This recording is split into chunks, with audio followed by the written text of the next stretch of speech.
बिस्मिल्लाहिर्रहमानिर्रहीम। अस्सलाम वालेकुम नादरीन, आप यूट्यूब चैनल देख रहे हैं। मैं इमरान खान हूँ। खित्ते में एक जंग लगी हुई है, तो चाइना अमेरिका को पेशकश कर सकता है क्योंकि ईरानियों से चाइना राब्ते में है और ईरानी वज़ीर ख़ारजा चीन गए भी थे और वहाँ पे बड़ी लंबी चौड़ी डिस्कशन हुई थी डोनाल्ड ट्रंप के दौरे के हवाले से भी। तो चाइना बता सकता है कि वो क्या कुछ ऑफ़र कर सकता है ईरान की जानिब से अमेरिका को, और चीन एक ऐसा सालिस है जिसकी बात ईरान भी तस्लीम कर लेगा। वजह यह है कि चाइना जब गारंटी देगा तो फिर चाइना को पैरा भी देना पड़ेगा, और चाइना एक बड़ी पावर है जो अमेरिका की आंखों में आंखें डालकर बात कर सकती है। साउथ चाइना सी में बड़े तनाज़ात हैं, माजी में भी यहाँ पे काफ़ी ज़्यादा हालात ख़राब रहे हैं। तो अब ये चीन और अमेरिका के बीच में एक मसला ये भी है, लेकिन जो बड़ा मसला है वो तजारती मामलात हैं, सरमायाकारी के मामलात हैं, एनर्जी की ज़रूरियात है, रेयर अर्थ मिनरल्स हैं। ये वो चीज़ें हैं जिनमें चीन अमेरिका से आगे जा रहा है। मैं आगे चल के आपको बताता हूँ कि इस वक्त आगे कौन है, अमेरिका है या चाइना है, और दोनों के आदाद शुमार क्या है। मैं आपके सामने वो हैरान कुन चीज़ें रखूँगा कि आपको पता चलेगा कि दुनिया की सुपर पावर फ्यूचर में चाइना अगर बनने जा रहा है तो कैसे बनने जा रहा है। नंबर 4, दिफाई नुक्ता नज़र से अपने अपने मफादात हैं, दोनों ममालिक के अपने अपने इत्तेहादी हैं, अपने अपने मफादात हैं। यानी चाइना के बड़े अच्छे ताल्लुकात हैं शुमाली कोरिया से, रशिया से, और अमेरिका के बहुत बुरे ताल्लुकात हैं रशिया से और शुमाली कोरिया से, और वो जनूबी कोरिया को सपोर्ट करते हैं, यूक्रेन को सपोर्ट करते हैं। तो यहाँ पे ये तनाज़ात अपनी जगह पे, लेकिन सबसे बड़ा मसला दोनों ममालिक के बीच में जो होगा वो ट्रेड का होगा, आलमी तजारत का होगा, कारोबार का होगा। इन चीज़ों को ज़्यादा डिस्कस किया जाएगा। ये इलेक्शन आप यूरोपीय यूनियन में ले जाएंगे, आलमी सतह पे ले जाएंगे। इस इलेक्शन की बुनियाद पे आप ये क्लेम करेंगे कि भारत बहुत जुल्म करता है मकबूजा कश्मीर में, और हमने आज़ाद कश्मीर में बहुत अच्छा इलेक्शन करवाया। इन इलेक्शंस को सबने मुस्तरद कर दिया। जो सरदार अमान कश्मीरी का एक स्टेटमेंट, अच्छा रिजल्ट जो आएंगे वो हम आपको बता देंगे नेक्स्ट वीलॉग में। वैसे हम आपको पहले ही बता देते हैं कि नून लीग और पीपल्स पार्टी को ही जितवाना है इन्होंने, उन्हीं को सीटें आपस में बांट देनी है। जो ज़्यादा अच्छे जूते पॉलिश करेगा उसको ज़्यादा सीटें मिल जाएंगी, इसके अलावा और कुछ भी नहीं है वहाँ पे। क्योंकि देखिए, मैंने आपको बताया था कि जो ब्रिगेडियर फाइक नामी ऑफिसर वहाँ पे तैनात है आज़ाद कश्मीर में बतौर सेक्टर कमांडर ISI, ये नवाज शरीफ से बहुत इश्क करता है, बहुत प्यार करता है नवाज शरीफ से। मैं आपको यकीन दिलाता हूँ कि नवाज शरीफ की फैमिली के अंदर कई लोग उनसे इतना इश्क और इतना प्यार नहीं करते होंगे जितना ब्रिगेडियर फाइक को नवाज शरीफ से इश्क और प्यार है। और इसका इजहार उसने मेरे सामने तब किया जब मैं ISI की कैद में था, और जिन अल्फाज में किया वो मैं किसी दिन बताऊंगा, बड़े मौके के ऊपर बड़ा चौका लगाएंगे, आपको बताएंगे क्या किया था। लेकिन ब्रिगेडियर फाइक को बहुत इश्क है नवाज शरीफ से। मुझे नहीं लगता वो नवाज शरीफ को मायूस करेगा वहाँ मुजफ्फराबाद वाले डिवीजन के इलेक्शन में, ऐसा नहीं वो करेगा। अब ये एक सरदार अमान कश्मीरी है, उन्होंने जो स्टेटमेंट दिया वो स्टेटमेंट में मेरे पास लिखा हुआ है। उन्होंने कहा जी अब 2 ही तरीके बाकी हैं। पहला तरीका ये है कि हम सारे लोग आगे बढ़ते रहें, यानी मुजफ्फराबाद की तरफ जाएं, आगे बढ़ें और एहतजाज को शिद्दत लेकर आए उसमें, तो सरकार गोलियां चलाएगी। तो सरदार अमान कश्मीरी ने कहा कि जी हो सकता है कि हम आधे लोग मर जाएं, लेकिन आधे लोग तो पहुंच जाएंगे, और जब हम पहुंच जाएंगे तो बचेंगे हुक्मरान भी नहीं। ये बात सरदार अमान कश्मीरी ने कहा। और दूसरा रास्ता उन्होंने कहा, दूसरा रास्ता यह है कि आप री इलेक्शन करवाएं, लोगों को मौका दें, लोग अपनी हुकूमत खुद मुंतखब करें, अपनी हुकूमत खुद बनाएं, फेयर इलेक्शन हो ना आज़ाद कश्मीर में। तो इसका मतलब यह है कि पहली मरतबा ड्यूरिंग इलेक्शन ही ये मुतालबा सामने आ गया कि री इलेक्शन करवाया जाए और फेयर गेम की जाए आज़ाद कश्मीर में, सबको मौका दिया जाए, जिसको लोग वोट डालें उसकी हुकूमत बन जाए तो मामला ठीक हो जाएंगे। ये बात आज सरदार अमान कश्मीरी ने उस वक्त कही जब इलेक्शन का मिड आया हुआ है। एक मरहला हो गया, एक मरहला बाकी है और बीच वाला मरहला चल रहा है। तो इलेक्शन के बिल्कुल मिड में उन्होंने ये बात की कि री इलेक्शन करवाओ। और आप मेरी बात लिख कर रखें, आज़ाद कश्मीर में जब तक री इलेक्शन नहीं होगा तब तक ये मसला हल नहीं होगा। उल्टा लटक जाए, सीधा लटक जाए, जो मर्जी करें, जितना मर्जी जोर लगाएं, आज़ाद कश्मीर में री इलेक्शन इन्हें करवाना पड़ेगा। और दूसरी बात जो उन्होंने कही कि हम आधे मर जाएंगे, तो इसका क्या मतलब है? कश्मीरी जो है ना, ये भागते भूगते नहीं है, इन्हें गोलियां मारती है फौज, ये वापस अपने घर में जाके छुप नहीं जाते। इन्हें गोलियां मारते हैं, इनको शहीद किया जाता है, रेंजर्स वाले मारते हैं, तो ये दोबारा निकल के आ जाते हैं। ये अपने जख्मियों को अस्पतालों में छोड़ के आते हैं, अपने शहीदों को दफना के आते हैं, फिर आके वहीं खड़े हो जाते हैं। और जब घुमसान की लड़ाई चल रही होती है ना, गोलियां चल रही हैं, वहां पे लड़ाई क्या है, वो हमला ही हो रहा होता है, सिक्योरिटी फोर्सेस का क्रैकडाउन, जब बड़ा खौफनाक क्रैकडाउन भी होता है उस वक्त भी इनके नौजवान आवाज़ें लगा रहे होते हैं। मैंने वीडियोस देखी है कि नसिया जना कि भागना नहीं है आपने, यहाँ से आपने यहाँ रुकना है, यहाँ से जाना नहीं है आपने। नौजवान इस तरह आवाज़ें लगा रहे होते हैं। तो कश्मीरियों ने बड़ी हिम्मत दिखाई है, बड़ी मजबूती दिखाई है। बहरहाल इस दफ़ा नून लीग ने थोड़ा बहुत विजुअल्स बनाए, लेकिन टर्नआउट जो है वो 10% भी नहीं बताया जा रहा है, 10% के आसपास है। शाम तक ये टर्नआउट आप देखेंगे 50% से भी ऊपर चला जाएगा और जाली फॉर्म 47 जारी कर दिए जाएंगे। मोहसिन नकवी के बयानात ने एक मुसीबत अजीब सी डाली हुई है। मोहसिन नकवी के स्टेटमेंट का एक हिस्सा मैं आपके सामने रखता हूं। उसने कहा कि फील्ड मार्शल के अमेरिका से जितने मर्जी ताल्लुकात अच्छे हो जाएं, अगर हमारा निज़ाम ठीक नहीं होगा तो कोई फ़ायदा नहीं। ये मोहसिन नकवी ने कहा। मेरी नज़र में ये स्टेटमेंट ही गलत है कि फील्ड मार्शल के अमेरिका से ताल्लुकात जितने मर्जी अच्छे हो जाएं, हमारा निज़ाम ठीक नहीं होगा तो कोई फ़ायदा नहीं। ये निज़ाम तब तक ठीक नहीं होगा जब तक कि फील्ड मार्शल या आर्मी चीफ अमेरिका से ताल्लुकात बनाना बंद नहीं करते। किसी आर्मी चीफ का, फील्ड मार्शल का, किसी सरकारी मुलाजिम का कोई हक नहीं है कि वो जाए और जाके एक दूसरे मुल्क के साथ ताल्लुकात बनाए। ताल्लुकात हमेशा दो मुल्कों में बनते हैं। जो अफराद के ताल्लुकात होते हैं वो अफराद के मरने के बाद या उनके इस दुनिया से जाने के बाद या उनके रिटायर होने के बाद या उनकी हुकूमत से निकलने के बाद वो ताल्लुकात ख़त्म हो जाते हैं। अमेरिका के साथ रियासत पाकिस्तान को डील करना है, अपने फॉरेन ऑफिस के जरिए से डील करना है। जो गवर्नमेंट ऑफ पाकिस्तान है उन्होंने अमेरिका के साथ डील करना है, अपनी पॉलिसी के मुताबिक डील करना है। फील्ड मार्शल के ताल्लुकात का हमेशा हमें नुकसान हुआ। एक ये तो एतराफ़ किया मोहसिन नकवी ने कि फील्ड मार्शल ने अमेरिका से अपने अच्छे ताल्लुकात बना लिए हैं। और याद रखिएगा, जब भी किसी जर्नैल ने अमेरिका के साथ अच्छे ताल्लुकात बनाए हैं, पाकिस्तान ने उसकी कीमत चुकाई है। अयूब खान के ताल्लुकात अमेरिका के साथ बहुत अच्छे थे। पाकिस्तान में जमहूरियत की मंजीर ठोक दी थी उस आदमी ने। मादर मिल्लत फातिमा जना को उसने गद्दार करार दे दिया था। बेड़ा गर्क किया पाकिस्तान के सारे जमहूरी कल्चर का। याया खान के अमेरिका के साथ अच्छे ताल्लुकात थे, पाकिस्तानी दो टुकड़े कर दिया इन्होंने। फिर बड़े अच्छे ताल्लुकात अमेरिका के साथ जो ज़िया-उल-हक के ताल्लुकात थे वो किसी के भी नहीं थे। जब भी ज़्यादा ताल्लुकात जो तलत हुसैन ने बनाए अपनी लाइफ में वो जर्नैलों के साथ बनाए, और फिर जर्नैलों की फेवरेट जमात PMLN के साथ भी तलत हुसैन ने अच्छे ताल्लुकात बनाए। इमरान खान का ये हमेशा से बुग़्ज़ में मुब्तला रहा और हमेशा से इमरान खान का दुश्मन रहा। तो हमेशा जब भी ऐसा लगता था कि एस्टेब्लिशमेंट और नून लीग की लड़ाई होती है तो तलत हुसैन के लिए थोड़ी मुश्किल पैदा हो जाती थी और वो कोशिश करता था कि इन दोनों के बीच में सुलह हो जाए। तो तलत हुसैन के जो अल्फाज हैं जो उसने प्रोग्राम किया, मैं हैरान हो गया था कि वो गिन कर बता रहा है कि DGI-SPR ने जो प्रेस कॉन्फ्रेंस की है उसमें 20,500 अल्फाज कह रहा था कि इस्तेमाल किए हैं। आप अंदाज़ा करें कि अब असल मुद्दे पे बात नहीं करते, साफ ही बात कर ही नहीं सकते, डर लगता है बोलते हुए।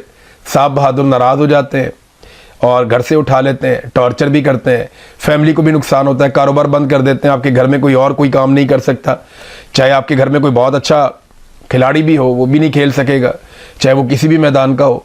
तो ये तो फिर आपको बर्दाश्त करना पड़ता है।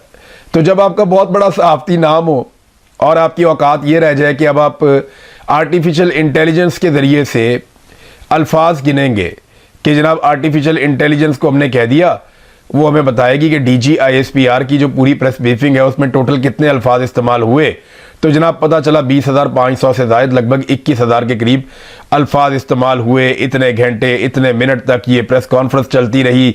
इसमें 18 के करीब टॉपिक्स जो हैं वो छोटे और बड़े वो डिस्कस हुए, लेकिन जो डिस्कस हुआ उसके कंटेंट पे जो सख्त सवालात हैं वो सवालात नहीं उठाए जाएंगे। यानी टाइम ज़ाया करना है अपना ऑन एयर का, तो वो इन चीज़ों में कर देते हैं। ये बड़े घाघ लोग हैं, उस्ताद लोग हैं, पुराने लोग हैं, इन्हें पता है कि टाइम कैसे ज़ाया करना है।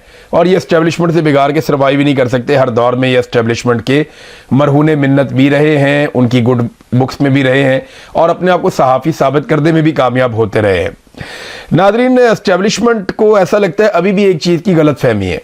इस पर ना बहुत सारे हमारे दोस्त हैं, जर्नलिस्ट, बहुत सारे तज्ज़ियाकार, वो लगातार ये बता रहे हैं कि आसिम मुनीर इस सिस्टम की जगह एक नया सिस्टम लेकर आना चाहते हैं।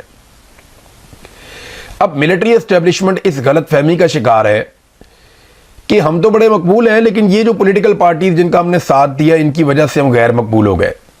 ये वक्त चला गया।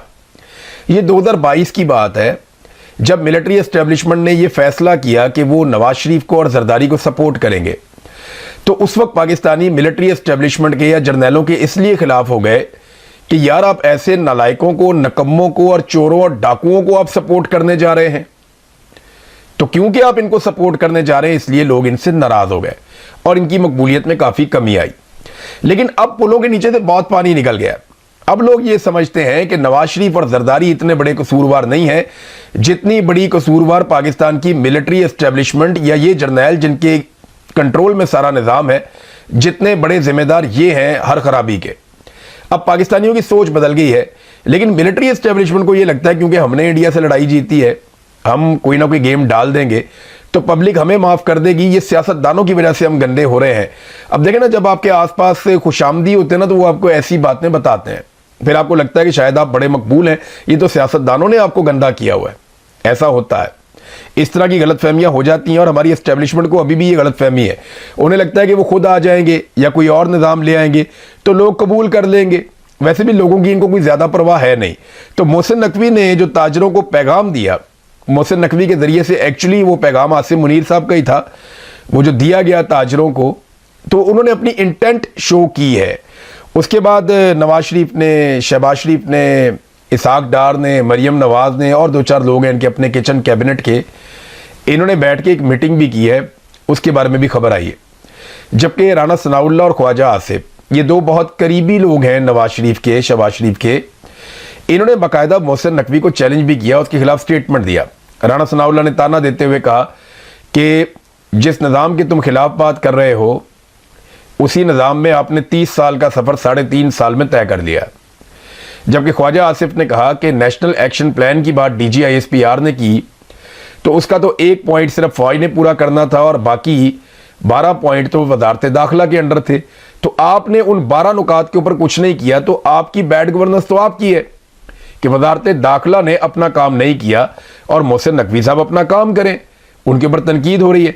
पीपल्स पार्टी ने तो बाकायदा मुतालबा कर दिया कि मोहसिन नकवी इस्तीफा दे और बड़ी सख्त तकारीर मोहसिन नकवी के खिलाफ की। अब देखना यह है कि PMLN कब खुलकर सामने आती है।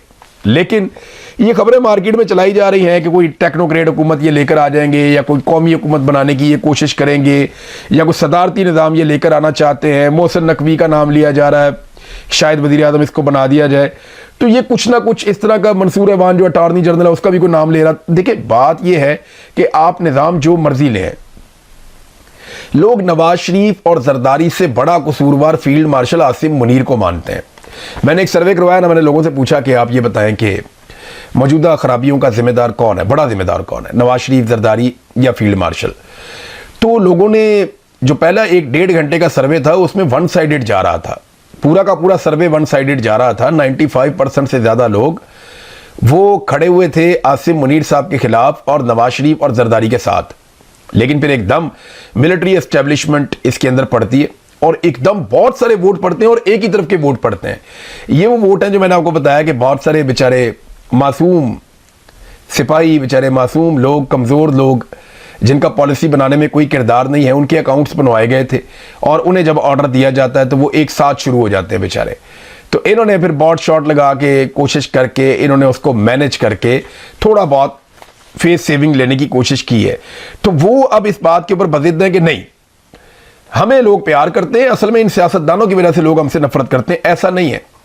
नवाज शरीफ ने या शहबाज शरीफ ने या आसिफ जरदारी ने खड़े होकर डी चौक में गोली नहीं चलाई थी, ना उन्होंने गोली चलाने का ऑर्डर दिया था, ना वो ये बात मानते हैं। वो कि उनके ऊपर FIR करवाने की कोशिश की गई, ये पाकिस्तान की मिलिट्री एस्टेब्लिशमेंट का कारनामा है।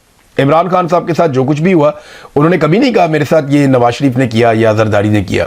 वो हमेशा कहते हैं ये मेरे साथ फील्ड मार्शल आसिम मुनीर ने किया, मेरी बीवी के साथ जो जुल्म हुआ वो सब कुछ फील्ड मार्शल आसिम मुनीर ने किया। और वो ये भी कहते हैं कि अगर मुझे कुछ हो गया तो बदला फील्ड मार्शल आसिम मुनीर से लेना है क्योंकि ये जिम्मेदार होंगे। ये इमरान खान साहब भी कहते हैं, ये बेशुमार और लोग कहते हैं। ये गलत फहमी जो है ना, ये कोई नया तजुर्बा करेंगे तो इनकी दूर होगी। और मुझे भी ऐसा लगता है, बहुत सारे और लोगों को भी ऐसा लगता है कि शायद आने वाले दिनों में ये कोई नया तजुर्बा कर बैठेंगे, क्योंकि ये 2-3 साल के बाद ना इनकी तबीयत खराब होना शुरू हो जाती है। ये हर 3 साल 4 साल के बाद एक नया तजुर्बा करना चाहते हैं और अब दोबारा से वो इसी तरह का कोई नया तजुर्बा करने जा रहे हैं। नादरीन, इमरान खान साहब की सेहत के हवाले से मुराद सईद साहब ने अब एक स्टेटमेंट दिया। वो स्टेटमेंट मैं पहले आपके सामने रख देता हूँ। ये स्टेटमेंट आप देख लें। इससे पहले कि मैं स्टेटमेंट खोलूँ, एक खबर आपको मैं और दे देता हूँ कि बड़े पैमाने पे कश्मीरियों को इस्लामाबाद से गिरफ्तार किया जा रहा है।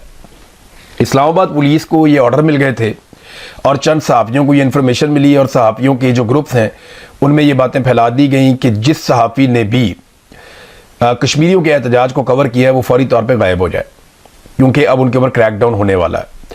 रज़ी ताहिर साहब को मौका नहीं मिला, उनके दफ्तर के ऊपर छापा मारा, बड़ी बदतमीज़ी की, तोड़ फोड़ की, सामान उठा लिया, रज़ी ताहिर को उठाकर ले गए। उनके साथ और लोग थे, उन्हें भी जबरी तौर पर वहाँ पर उठाकर ले गए, गिरफ्तार कर लिया। इसी तरह जो है सेनेटर मुश्ताक साहब के साथ भी यही सारा कुछ किया गया। अब बिलावल इंसानी हकूक़ का चैंपियन बनता है, वो एक मरतबा बोले तो सही कि सेनेटर मुश्ताक को छोड़ो, वो इंसानी हमदर्दी के तहत इमदादी सामान लेकर आज़ाद कश्मीर आना चाहता है, लेकिन ये ऐसा करेंगे नहीं। ये आज के इलेक्शन में वोट हासिल करने की कोशिश करेंगे और कल से दोबारा इनके पास डंडे वाली जमहूरियत और ब्रूट मेजॉरिटी आ जाएगी, जो इनकी औकात है एस्टेब्लिशमेंट के तस्मों के साथ बंद के जूते पॉलिश करने, ये अपनी उस औकात पे वापस चले जाएंगे। बहरहाल कश्मीरियों को गिरफ्तार किया जा रहा है, खासतौर पर जो कश्मीरी सहाफ़ी हैं उनको टारगेट किया जा रहा है और जो कश्मीर के मामलों को रिपोर्ट करते हैं उन सबको टारगेट किया जा रहा है। ऐसा लगता है कि इस जाली इलेक्शन के बाद एक और बड़ा क्रैकडाउन करने का मंसूबा है। और क्योंकि देखें तीसरे मरले में एक बड़ा खौफनाक एरिया है जहाँ पे इलेक्शन होना है, पूंछ वाला एरिया, तो उस पर बहुत फटा होगा और उससे पहले वो चाहेंगे कि पूरा एरिया क्लियर किया जाए। तो देखते हैं वहाँ पे क्या होता है। इमरान खान साहब के हवाले से मुराद सईद ने जो स्टेटमेंट दिया वो इंपॉर्टेंट है, मैं आपके सामने रखता हूँ। उन्होंने कहा जी इमरान खान की सेहत के हवाले से तशवीशनाक इतलात की अगर तस्दीक नहीं की जा सकती, हमारे पास कोई ठोस वजह नहीं है, तो तरदीद का भी हमारे पास कोई जवाब नहीं है। अगर कोई सहाफ़ी ये कहता है कि इमरान खान साहब की सेहत ठीक नहीं है, तो आप तरदीद कैसे कर सकते हैं, क्योंकि आपके पास कोई ऐसा सोर्स नहीं है जिससे आप पता करें कि इमरान खान साहब की सेहत ठीक है। तो जब इनसे किसी की मुलाकात ही नहीं हुई, पिछली दफ़ा जब आंख का मसला आया तो ऐसे ही तरदीद की जाती रही और इसको डिस्ट्रैक्शन कहा गया, लेकिन फिर बिनाई के शदीद मुतासर होने की खबर भी तस्दीक हो गई। यानी असदुल्ला खान साहब ने जब खबर दी सब लोग कहते थे झूठ है, झूठ है, झूठ है। मैं आपको कह रहा था कि ये आदमी ऐसे खबर नहीं देता, वो क्रेडिबल जर्नलिस्ट है, उसने कोशिश की होगी पूरी। खबर किसी की भी गलत हो सकती है, लेकिन वो बहुत क्रेडिबल जर्नलिस्ट हैं। तो वो खबर असदुल्ला खान साहब की बाद में ठीक साबित हुई। पहले भी लोग कहते हैं डिस्ट्रैक्शन है, आपकी तवज्जो हटा रहे हैं। वो कहते जब मुलाकात ही नहीं हुई तो काबिल एतमाद मुआलिजीन तक रसाई ही मुयसर नहीं है, तो तरदीद, झूठ और प्रोपेगेंडा करार देने की बजाय क्यों ना तमाम तर क़यादत इमरान खान को ज़ाती डॉक्टर की मौजूदगी में अस्पताल मुंतकिल करने के लिए हर फोरम का इस्तेमाल करें।